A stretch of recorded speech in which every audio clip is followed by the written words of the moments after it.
He said, if you can't exchange your happiness for happiness, let alone enlightenment that you will never reach, but even in this life you won't be very happy. That's what he said. And the other Price sent me a kind of quote from Changu Rinpoche, who says the teachings on mind training or lojong and Tonglen is this meditation of taking in the suffering or the heavy, difficult stuff and giving away all the good things. This goes into the lojong teachings, or maybe you're familiar with the 7-point mind training, where it's especially about whatever the situation, apply the meditation. Which meditation? Tonglen, taking in the difficulty, opening up to your pain and to the pain of the other, not to be afraid, because that's why we suffer so much, because we're so afraid of pain. Yeah, and giving out the good things. So that is very much part of lojong, exchanging oneself for others.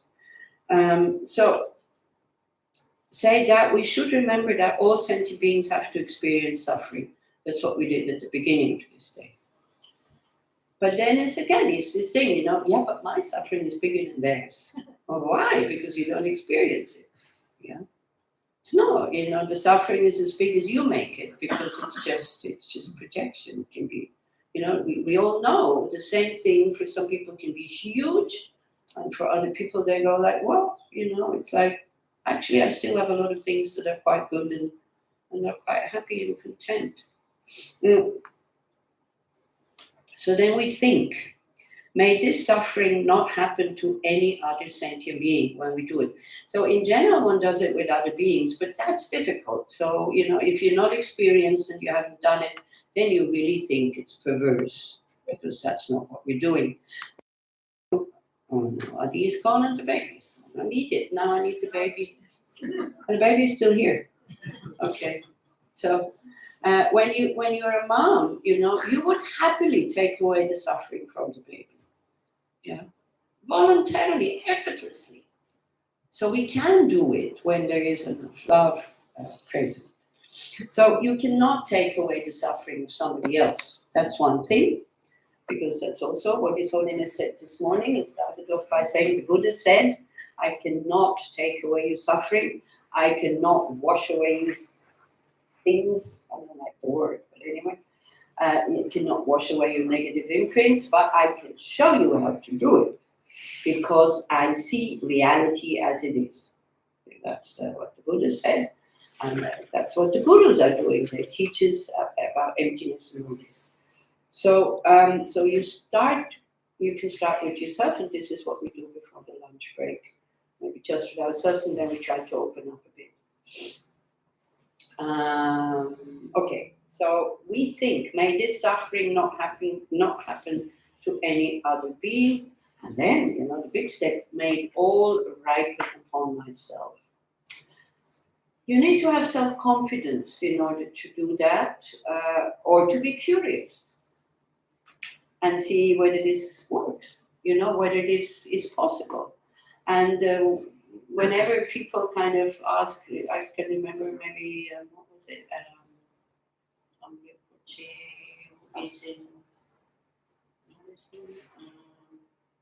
Anyway, one of the Rinpoches, he was kind of, people ask so many questions, and he said, stop asking questions, just sit down and do it, and then you see what will happen. Have no expectations what should happen. Yeah, sometimes this happens, sometimes that. But the purpose actually of the meditation is to train the mind to bear suffering voluntarily without freaking out. So it's to increase your courage. And to increase your compassion, wanting others to be well. And also what it does, because very often, especially when you sit with a dying person, I don't know if anybody has experienced it, and you cannot help. The person is panicking, the person is angry, the person is screaming, and then you just sit down and do Tonglen. Then you don't feel so useless and so tense, because we have a tendency to become very tense when we can't help. When we know what to do and we can help, we will relax and we just do, even if the suffering is very big. So then that's a wonderful method. So, and you think, okay, the dying person, their mind is confused. My mind is not so confused. May I experience that suffering? Because why? Because I can deal with it.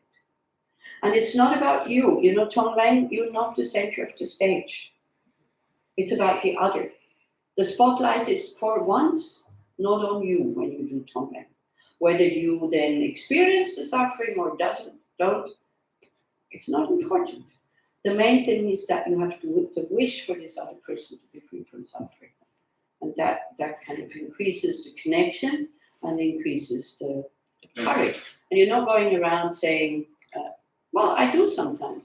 And somebody says, oh, my mom is really bad. And then I say, okay, I'll do some Tong Lan. And it makes people feel better. Already that. Now, yeah, somebody's doing something about it. Look, I have realizations over there.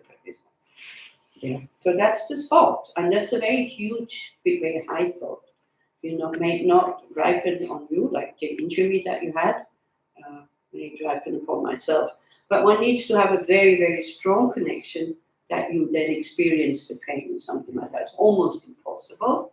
Yeah. And also don't forget, you will only experience the suffering if you have the karma to experience it. So you would have experienced it anyway somewhere down the line. You will not experience anything, be it happiness or suffering, that your mind has not created in the past. That's the certainty of karmic, dependent arising, cause and effect. It will just well, if you experience, like somebody has a cold, and then I breathe in, and then I get the cold, and then instead of going, oh, I should stop, it's like, wow, it works. Huh? I must be realized it works, because most of the time I don't feel anything when I do this for other people.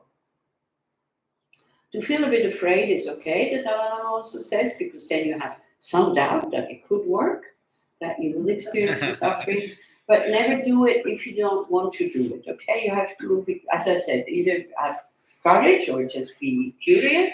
If you feel it's getting too much, then you stop, it's fine. Don't overdo it if you don't feel ready to do it. But it's a very powerful method to destroy our self-cherishing. So with this thought, may this suffering not happen to any other sentient being, may it all ripen on me. We do the visualization of Tong Len, of sending and taking, like sending the good stuff, and it's good to start, like first sending, because then we see how much we have to give.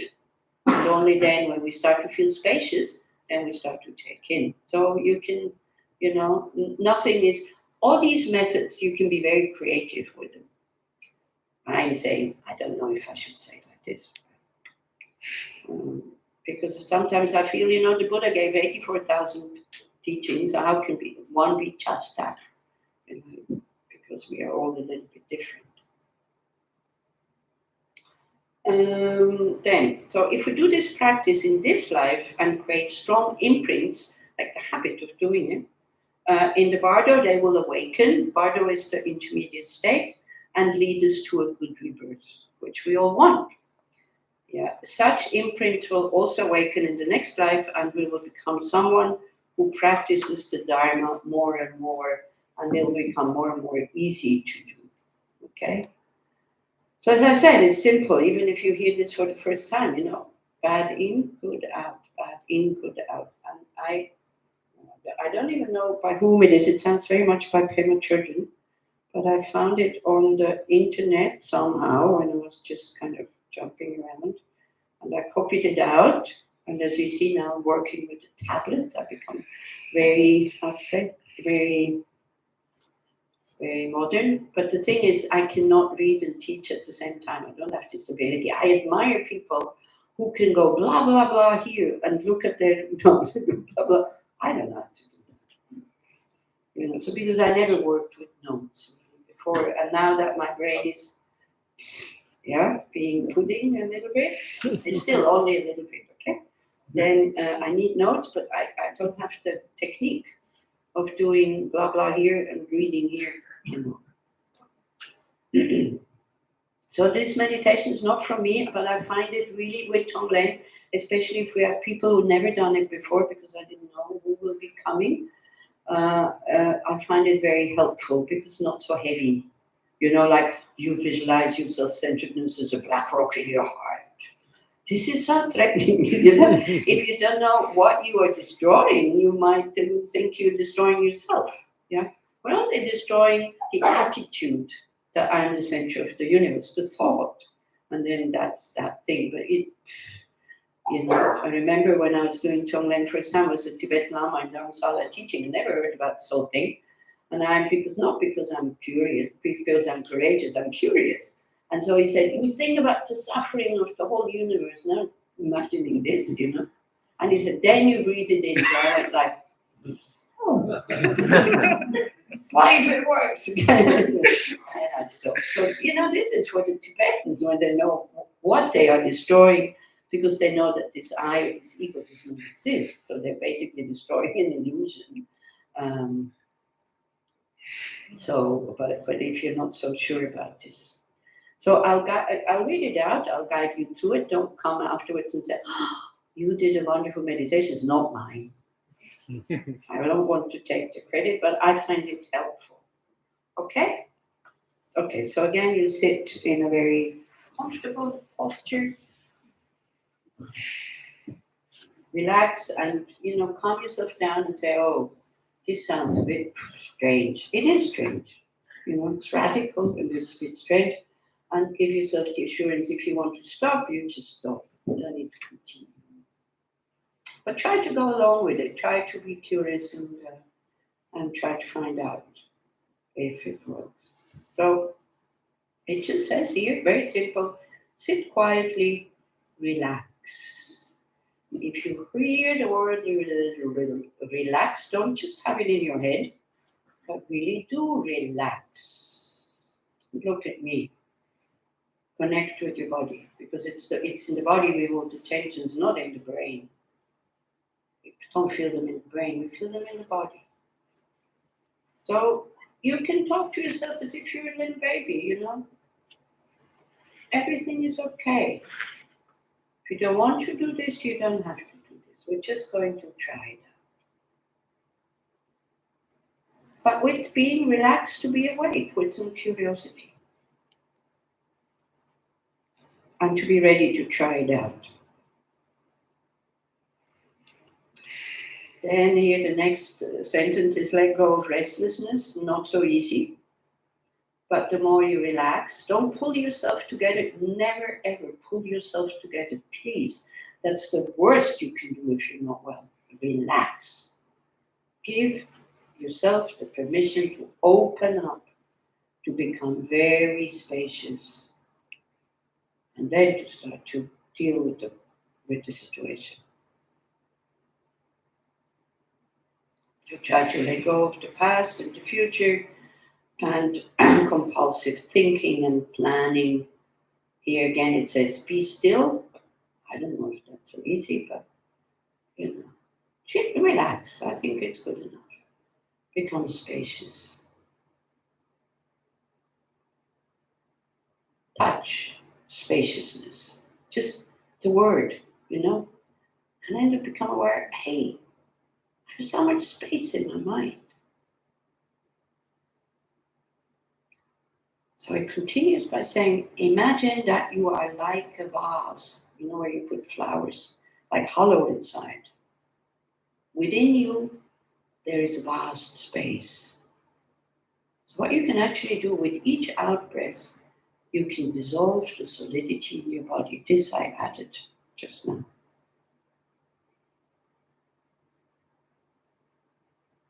And again, if you look at science, I can't remember how many percentages of our body is space, but it's a lot.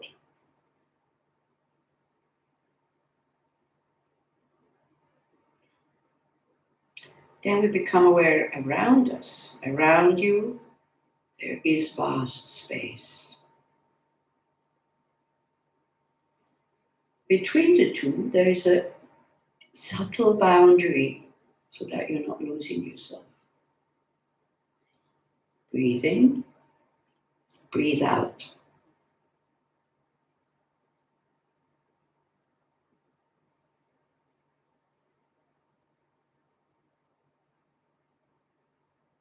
And open up to basic spaciousness and clarity. if we give space to our thoughts, our emotions, our feelings, sensations, they calm down, they become still. If you want to push them away, they won't work. Open up to basic spaciousness, clarity, and goodness, which is natural part of our mind. Breathe in, breathe out.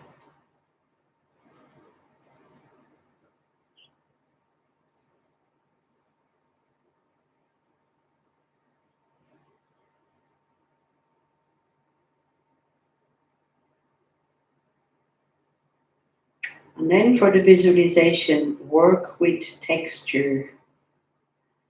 And when you breathe out, because that's what it's good to start with that, you breathe out feelings of coolness, brightness, and light, a sense of freshness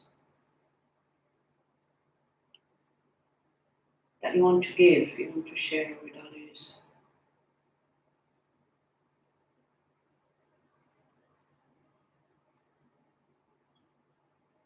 When you breathe in, you breathe in feelings of heat, maybe in the winter, okay, but like if it would be summer, darkness, heaviness, stickiness, a sense of claustrophobia.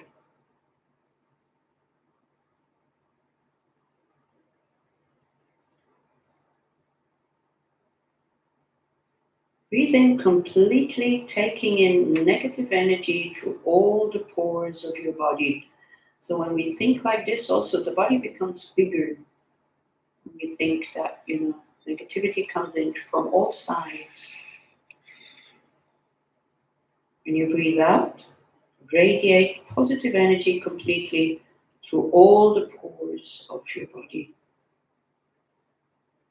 And we do this for a short while and try to synchronize the visualization with in and out breath.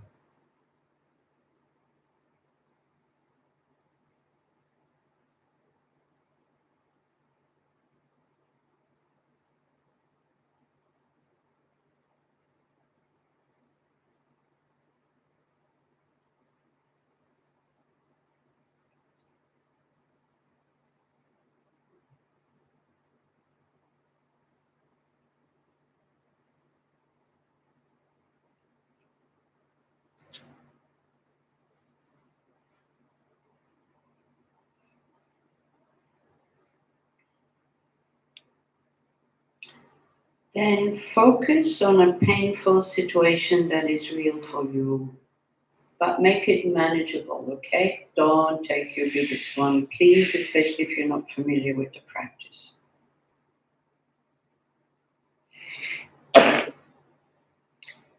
So traditionally, you begin by doing Tonglen for someone you care about and wish to help. However, if you are stuck, you can do the practice for the pain you are feeling yourself and simultaneously for all those who feel the same kind of suffering. As you breathe in, may nobody experience that suffering. I take it upon myself now.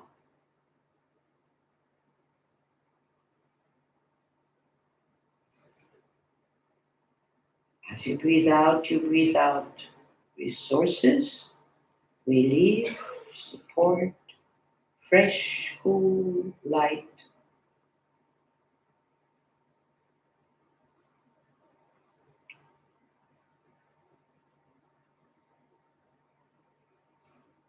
And so you don't get too stuck in your own suffering. I'm doing this for all beings who are in the same kind of situation. Again, we give space. Or for instance, if you're feeling inadequate, breathe that in for yourself and all the others in the same boat and send out confidence, adequacy, and relief in any form you wish. So here you can be very creative. How does that heavy stuff look that makes you feel okay? What do you think you need in order to be able to deal with it? By breathing out, you give it to yourself and all others. We don't have to be specific, right? We just learn the technique. As you breathe in, you take it away from your future self and from all other beings.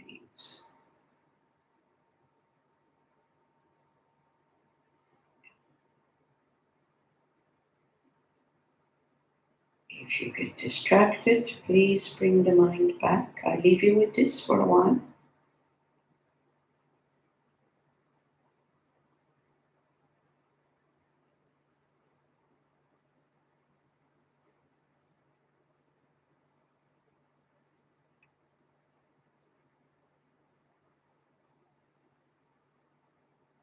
And just observe what's going on without judging. That's the most difficult thing because we're expecting some kind of miracles to happen.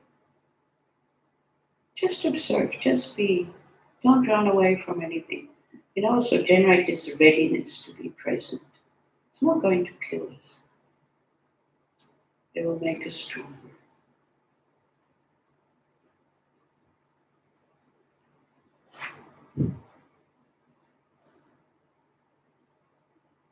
You can take anything that is present at the moment: body pain, mental pain, fear of the future, overwhelm, loneliness, depression. You give it some texture and you breathe out relief, resources,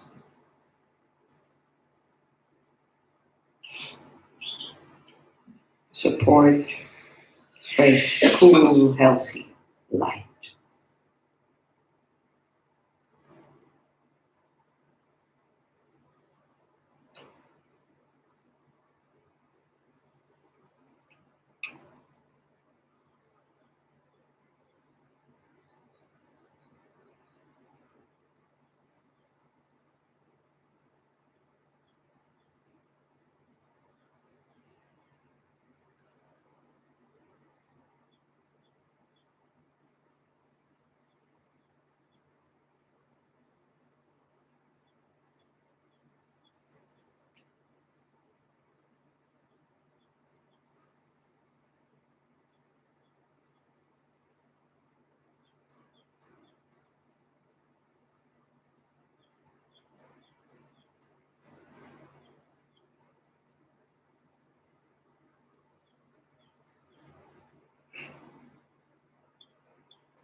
Then, when you are familiar with this, then we make the taking and sending out bigger.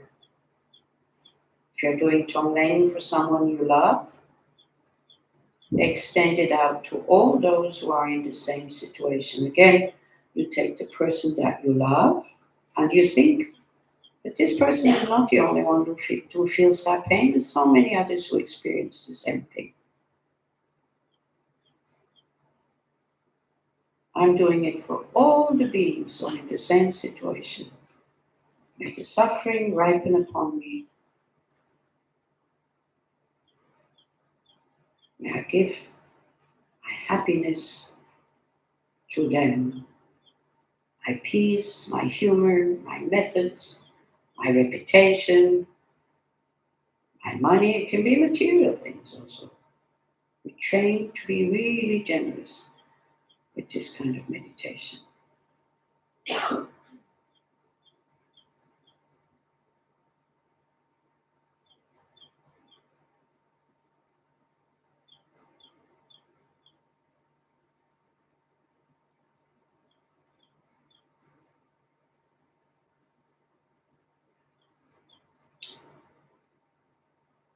Or we can also do it for people we don't know. Somebody you see on television or on the street who has problems. And we think, I'm doing this for this person, but also for all the others in the same boat. expand it, make it bigger than just one person.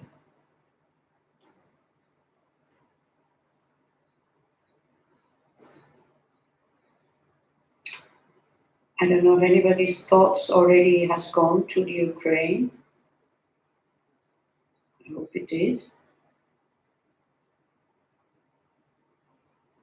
How would you feel in such a situation?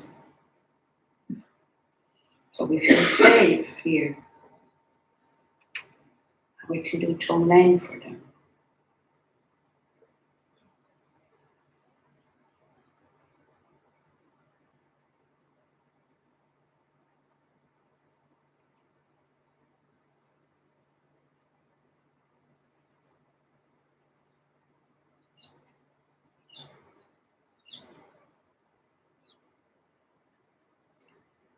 We can do Tonglen for people we consider to be our enemies or for the world leaders who are responsible for all these totally unnecessary conflicts, armed conflicts.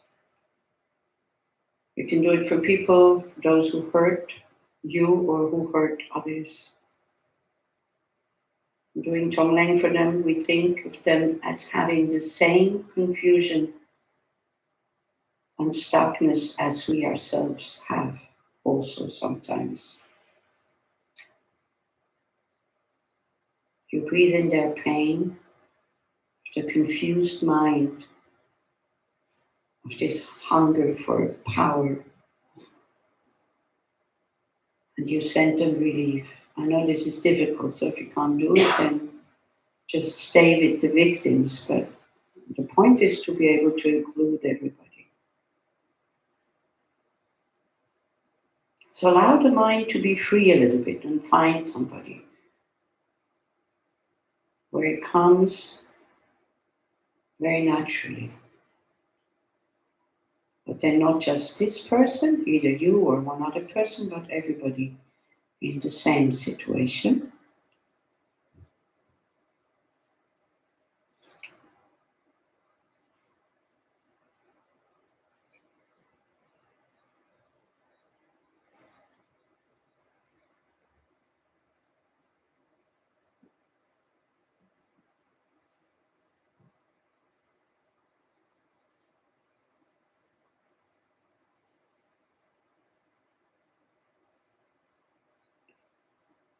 And so with time, Tonglen can extend infinitely. As you do the practice, your compassion naturally expands over time. And so does your realization that things are not as solid as you thought, which is a glimpse of emptiness.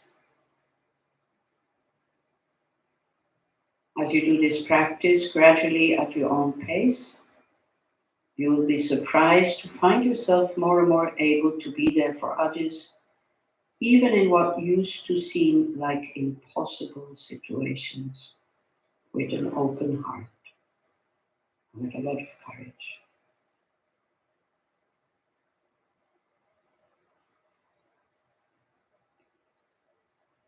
And we end the reflection or the meditation again with the thought, may all beings be saved, thanks to my practice now. I can use my suffering in a meaningful way by doing Tonglen.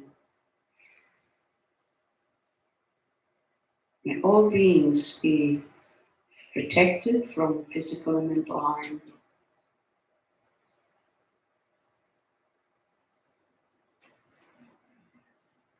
May all beings be strong, healthy, free from fear, loving and peaceful.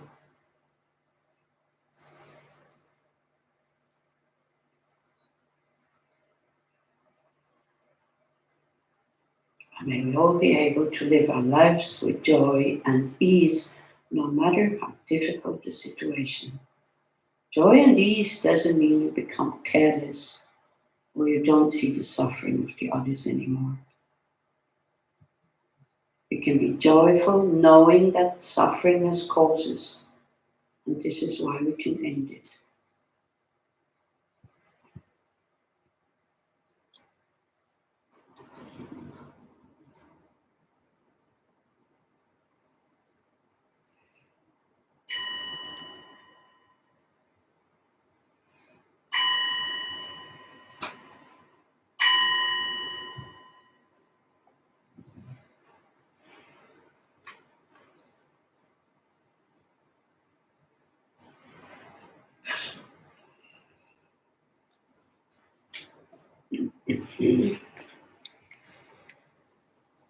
Okay. So you see, it's very simple, actually. It's not complicated, but we forget, isn't it? And we can really do it on the spot. When you see somebody's car is not starting, when you do Tonglen, or when there is aggression, you don't want to get involved directly, which sometimes really not a good thing to get involved because then they turn against you. Happens sometimes. And just when you see someone, instead of feeling anxious and upset and angry and world is a terrible place, you can try. It's so powerful. And you create a habit, and then it will help you in the bardo. So now when you die, instead of being frightened, you go like, oh, wherever I'm going to be reborn, maybe give benefit to others. Doesn't matter so much where. So we will do another one in the afternoon before we stop. But what will happen also now is now is not break. And please come back here at 1:20, because that's why we have to screen, because daily there's a group of 15 to 20 people since more than a month who is doing religious practices for Geshe Punso, who had numerous strokes and who is starting to get better, actually. I think his mom said the day before yesterday, she was playing the Dalai Lama and he held the telephone in his hand and was watching it. So it was like, and he's trying to speak, but because he has this thing here, and you have to learn to speak, then, like this, but he's making quite a bit of progress. It could be that it goes down again. It's like, we have to be prepared for that, but at the moment it's going well. And for his mom is really helpful that this group is doing that every day.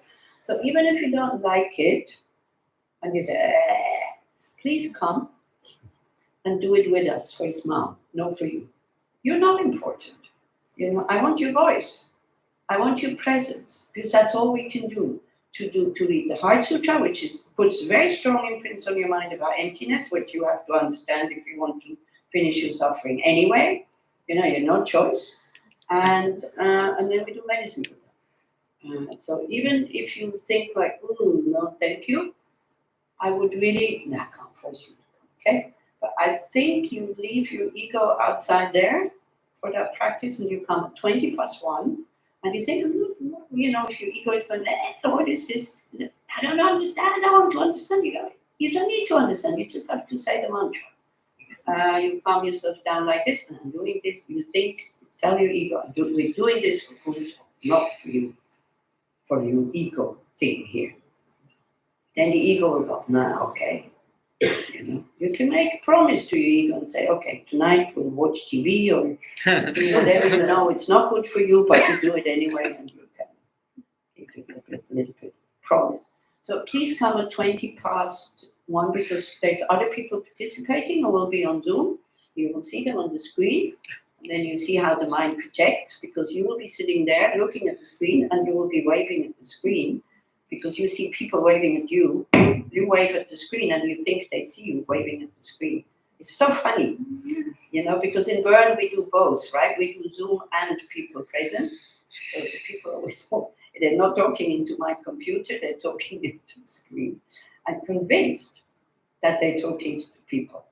It's interesting to see how the mind creates some reality that isn't there. But anyway, so you will be seeing the people on the screen. We start at 1:30 and then it takes a bit under an hour. Then again, we have a short break. And then I would like to do, that we share with each other that what you did in these 2.5 years. Funny stories, sad stories, if you feel like it. And with the promise, nothing goes out of you with names, please.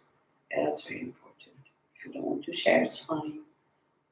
And then, before we go home, we do another Tonglen meditation. I'm not going to ask you if that's okay, because that's what we'll do. So, before we go and have lunch again, before you just, just little meditation on how many beings are there, and just thank you. And especially thank you to Mother Earth. It's not just human beings who produce your food, because we humans, without Mother Earth, there's nothing we can do. Without the earth, the sun, water, and the wind, nothing. we die. So, to these elements, we say thank you and make promises. May I not harm you or take too much, and may be careful. So then, with the garbage and all this, also, please, as good Buddhists, we should go together. That you really look after the environment and not, kind of use plastic here and there without end and just throw it out into nature. We have far too much. For that, we can do Tong with nature also. It's very interesting. You breathe in all the plastic, and all the air pollution. It's very, or as Leora Kennett at one, I hope she won't mind mentioning her name, as she said at one point, she was standing in India behind a truck, and the truck was shifting, and you know what happens? There's black smoke coming. She said, that's Tong. I breathe in very deep. That nobody has to experience that, then it goes into me and nobody else. I say, exactly. That's what Tong is all about. And it's interesting when you do it, when you walk through nature, instead of going, whatever you can pick up, of course you pick up, and whatever you see, you don't get angry at the people who do it. If you can stop them doing it, by all means do, but they won't listen to you anyway. Then you get even more angry. If you tell them, then they start aggressing you. You can try. Kechitashi was saying, we can try to tell others. But most of the time they don't do what we ask them to do so. But we can try, but kindly. So we can do that. So before you eat it, please say thank you to Mother Earth, who produced the food in the first instance.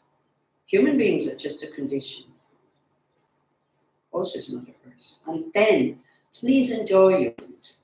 Because if you don't enjoy your food, what a waste of work. All these people have worked so hard. Yeah, and you just gulp it down. Enjoy it. It's precious. Keeps us alive. Without food, we die. It's not a source for pleasure. It is, but it's not a source for happiness, let's say. If it's delicious, good. If it's not, it's also okay. It's just nourishment. So please enjoy. And I'll see you at 1:20, please. Thank you. And for the rest of the time, feel free to talk to each other, to time to each other, to share.